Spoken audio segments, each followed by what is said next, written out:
Today I'm going to be reacting to Dave Ramsey's video on how do I know if I have enough money to retire with Chris Hogan. Let's dive in.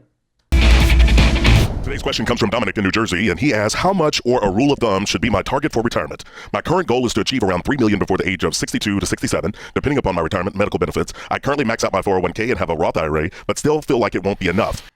Great first question. We get this question all the time. People always want to know if there's some number they can reach in order to be secure for retirement.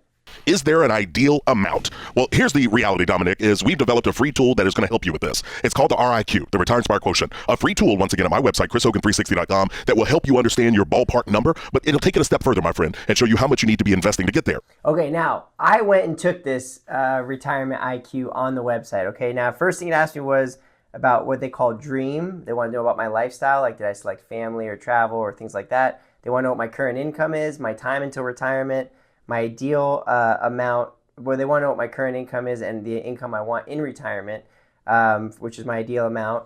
They want to know how much I currently have in savings, and then it takes me to my plan. Now, once you get to the plan, it runs you through what they call their retirement checklist, okay? So I checked on, my dream, was my family. I put my income. They gave me a number, right? And so I just put in like an example of income. Now, they gave me a number, but here's what I don't understand. I don't understand how they came to that number. I don't know what they were using to get there. It doesn't show me anywhere on here, like what they were calculating, how much I need to put away. They gave me an amount I need to invest to reach my goal with my ideal time horizon, ideal income. However, and my current savings, they did ask about my current debt. Do I have an emergency fund? Do I make a budget every month? Do I have term life insurance? Do I have a will? And so then they created me this checklist, and my plan was basically to start talking to a SmartVestor Pro. That was basically the plan. So it is a free tool. It is available. I don't know if I want to be planning my retirement. It took me like 30 seconds to click through. I don't know if I want to plan my whole retirement in 30 seconds. I think that's why they offer the possibility to sit down with one of their SmartVestor Pros to figure out, how to actually put this plan together. But again, one thing I didn't like about the tool was it doesn't tell me what number they're using to assume those outputs, right? So that's very important to me, because if they're using like, I'm going to make 12% every year, well, how realistic is that? I don't know. I don't know what they're using. I, need to find out. Now, you're maxing out 401k, so you're putting $19,500 away in it, and if you're over 50, you've got an extra $6,000 you can do on a catch-up provision as well as your IRAs. You don't tell me your age, but I'm going to tell you this. If your goal is to have around $3 million and you're following the baby steps, you're going to have more than enough, right? Because it's going to depend on your lifestyle. Okay, I think that's an interesting way to put that. I think it's very confident to say, hey, if you're following the baby steps, you're going to have more than enough. Again, we don't know this guy's age.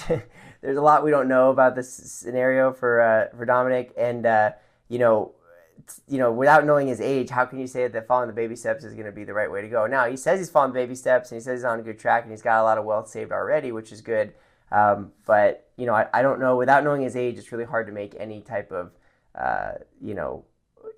statement out of this, because there's a lot missing if we don't know his current age.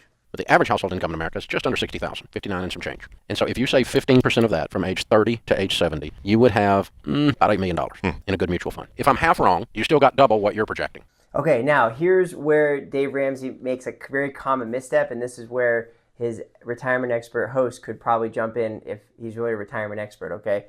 There's something that happens in retirement called order of returns risk, okay? It's why average rates of return go out the window when you retire. When you're approaching retirement and you're in a buy and hold phase, what Ramsey's saying is a great way to build wealth, and that works. It's been proven to work over a long period of time, right? You buy, you hold, things go up, everything works. When you enter retirement, it's no longer buy and hold, it's hold and distribute. Order of your returns matter a lot more than average rate of returns. For example, if you lose money in that portfolio early on, and you're taking more and more money out, that's more and more you're withdrawing from that portfolio. That's less and less it'll be able to grow back when it comes back. So you have to make a lot more if you have down years in your retirement. And the $3 million mark, here's a good number, okay? Let's just make up numbers. Let's say you made 10% on your money at $3 million. What is that? That's $300,000 a year. Mm-hmm.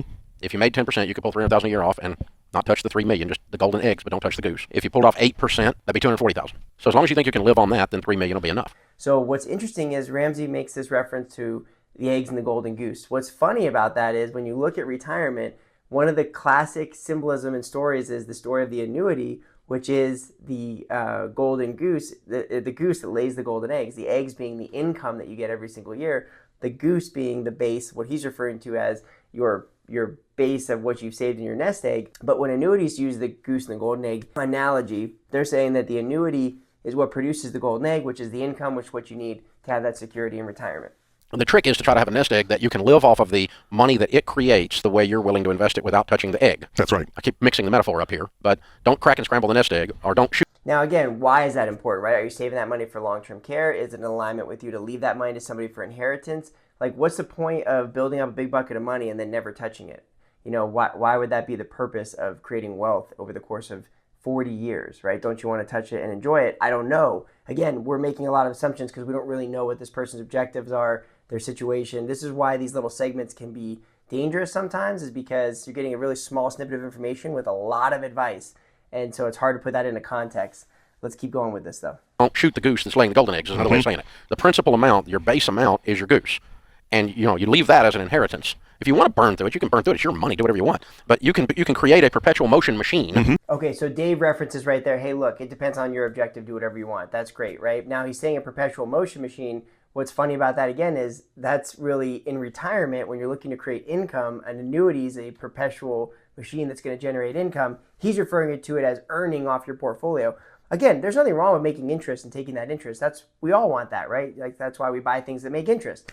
Because retirement is really about putting money away for income. That's why you're putting that money away. And so when we look at retirement, if we add in some form of an annuity to create reliable, sustainable income, oftentimes then you can just leave your money alone and not even touch it, and you go back to buy and hold, which is really exciting. So let's see where he's going with this. Bit off golden eggs as long as you don't shoot the goose. That's right. And here's the reality. You get yourself out of debt, you don't have the requirement for as much. So that allows you to be more in control of your lifestyle and what it is you're doing. You can always find something to do with it. Oh, yeah. Give it. I mean, and there's another place to travel you haven't been, with a car to buy you haven't bought, and there's other stuff you can do. Okay, I just ran a quick compound interest calculation of what he said earlier about, hey, if you had 15% of your income at $60,000 a year over 40 years in a mutual fund that makes 10%, and what would the total be? The total estimate would be $3.9 million. So it'd be $3,983,333. Now I compounded that annually. The quick and dirty math is a little off there by millions. I never dreamed I would end up where I am today when I was broke and starting to invest. I just wanted to reach enough that I could live off the income of it. And once I reached that, then I just kept going. But not because I'm greedy or I'm piling up money or I'm building bigger barns or I can increase my generosity and I can increase the fact that I changed my family tree. Okay, I love what he's saying here, right? Increasing your generosity, changing your family tree. Like, these are good, important principles. And again, remember, I'm not against Ramsey's principles by any means. I'm just saying I think some of this retirement advice they're throwing around can be, a little misguided. Especially because we don't know this guy's age. There's a lot we're missing on this situation. But I do love what he's saying about getting really intentional with your funds and using them for a specific purpose. If I've got my way, if I teach my kids and my grandkids and I leave them money, this could be the dumbest Ramsey in the stretch of family tree. I could have changed the whole stinking thing. Yeah, you really could. Get rid of the stupidity and the brokenness all in one generation. Just leave it all with this one, with the old man that did it. He's the one that changed it, And that's cool. That's a cool goal to have. I think he's in a great shape there. Okay, so again, you can go take this quiz, the RIQ. I would encourage you to take it for yourself, see what it has to say for you. And again, I think it's really important, like, you want to take more than 30 seconds to, form your retirement income that you're going to be taking for the rest of your life, right? You took a lifetime to build it. I think it deserves a little more than 30 seconds. And again, that's why they give you the opportunity to have a conversation with a Smart Investor Pro. And I want this video to be super clear. I love what Ramsey's doing for a lot of people. He's creating great frameworks for a lot of people. He's helping people get out of debt. He's helping people build wealth. He's helping people change their family legacy. He's helping change lives. And that's the truth. And I like Ramsey for a lot of what he does in that realm. I still like Ramsey overall, but when it comes to retirement, there's just a lot here that's very misguided. Like, if everybody was going to save perfectly from 30 to 70, you're going to work your butt off for 40 years, you're going to do it diligently, and you're going to wake up a multimillionaire, and that was your plan, and then you want to live off the interest, that's fine. There's nothing wrong with that. Okay, but if that worked, where are all these multimillionaires in retirement who did that? There's quite a bit of evidence that there's a lot, but the masses are not reaching it, right? So we need to help people to really realize, like, what's attainable, and are there other tools that you don't need to save $4 million to be able to retire on comfortably? That's where the conversation of an annuity really comes into play, and that's where I think that his retirement expertise is lacking, because there's no reason to try to compete against the annuity. It does what it does for a reason. People had pensions in America a long time ago that would recover their lifetime income, and there was no retirement crisis. There was no people calling into shows to figure out how much they need to retire. People just had lifetime income from their employer. We got rid of that through the form of 401k. Now you fast forward 40 years from there, and we're seeing the consequences of people running out of money. This is why Ramsey's show exists. He's trying to help people. But again, there's ways that you can actually offload some of that risk and put yourself in a better position in some cases if you don't have $4 million, $5 million, $12 million when you retire, to be able to still have a really meaningful income in retirement. So if you like this video and you want more reaction content, check out this video right here. Thanks so much for watching.